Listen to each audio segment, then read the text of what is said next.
answer, but you get the idea. My point was, I wanted to make sense of the claim, and this is a quote, and this is from note 3 in Nietzsche's Will to Power.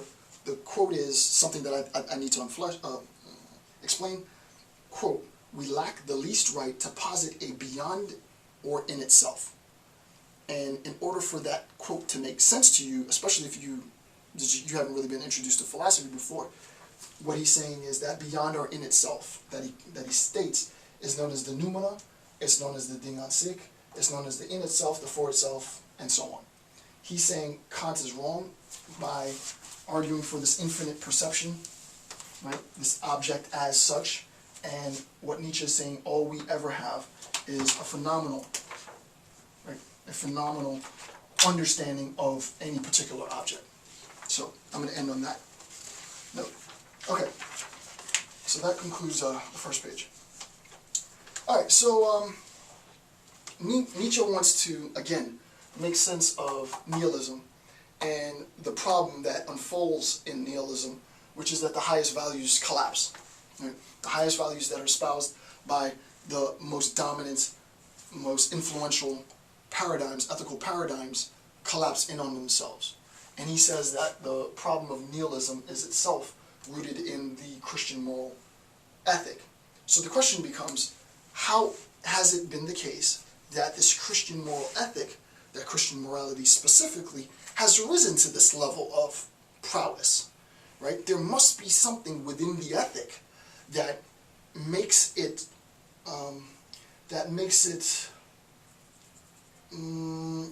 what's the word I'm looking for?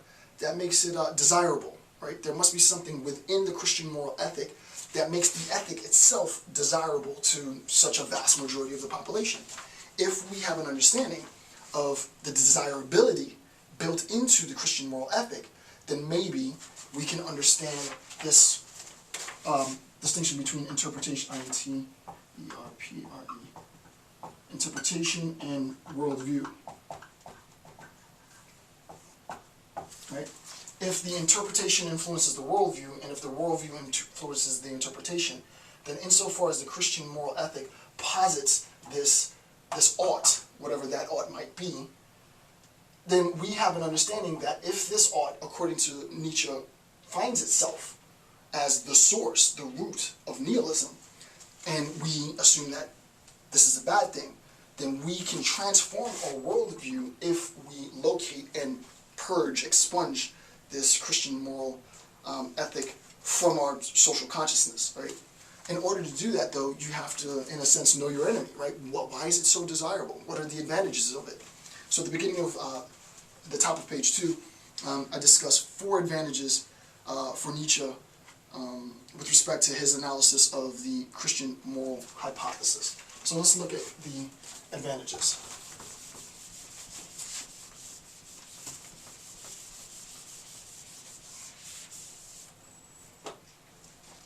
All right, 4 advantages of Christian moral hypothesis.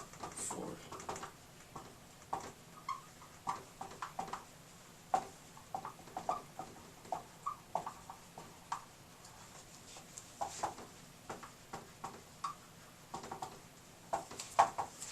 Okay, 4 advantages of the Christian moral hypothesis.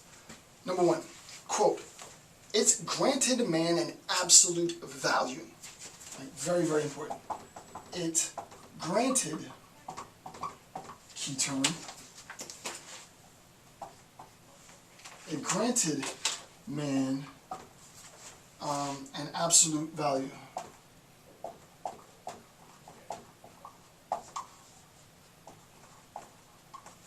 Right? It granted man an absolute value, and that's note 4. So the Christian moral ethic, right, the first advantage is that it granted man an absolute moral value.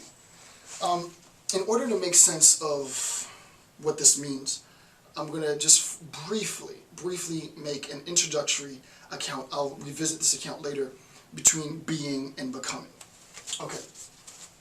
If you think of the idea of being, right, philosophically speaking, anytime we're talking about being, we're talking about existence, right? Right? And anytime we're talking about existence, in a sense, we're talking about ontology. You can think of being in a very sort of ghetto version as being established.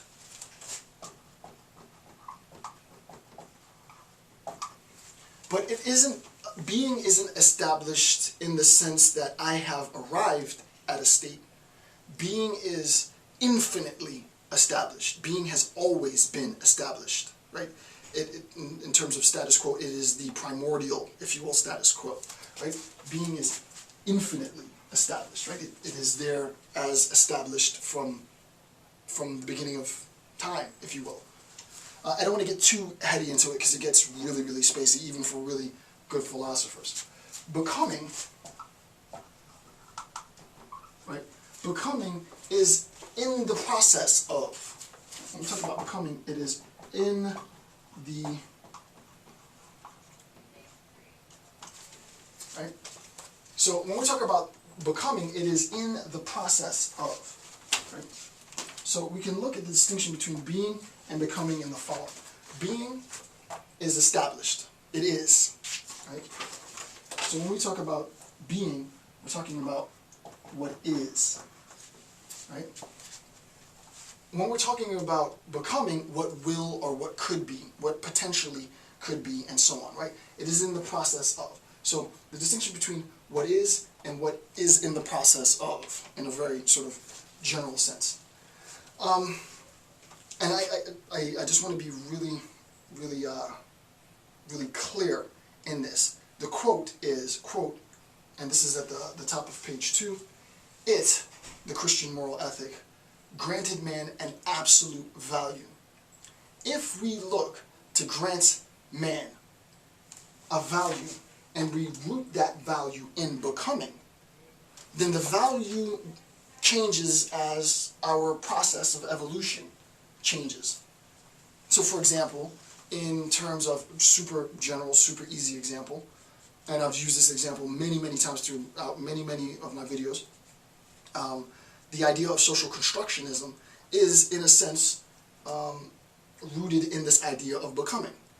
The idea of social constructionism is that there isn't any established fact per se within the social sciences other than the only essential fact that it is always in this process of transformation, right? That is like the only constant within social constructionism, right? Primarily. If we look at the idea of gay rights and the pathological quote-unquote nature of homosexuality, there was a time within our society that it was pathological. It is no longer the case that it is pathological. So what ends up happening is that the value that we have on this identity, being straight or gay, has transformed with the progress of society, so that it's always becoming, I would say, more inclusive, right? That's what I would say. I would say the social constructionism at its best is a system in which the process is always becoming more inclusive, right? So there's a quick tidy up. Obviously, this is different, however, from being, right? With respect to being, there is already an established, if you will, dogma in the traditional sense, meaning that the justification for the system is self-reflective. There is no justification outside of the set of principles within and inherent in the system. In this notion of becoming, and it's very, very important that you understand this, right? So in the notion of becoming, what we end up having happen is that the values that we have, right, are constantly in, I don't want to say discourse, but are in modification with social construction at a very sort of cursory level, right? So we just put society, right? So that the values that we have in society are intimately interlinked, right? And our values change and transform, they become something new as our society changes and transforms. It becomes something new, and vice versa. with respect to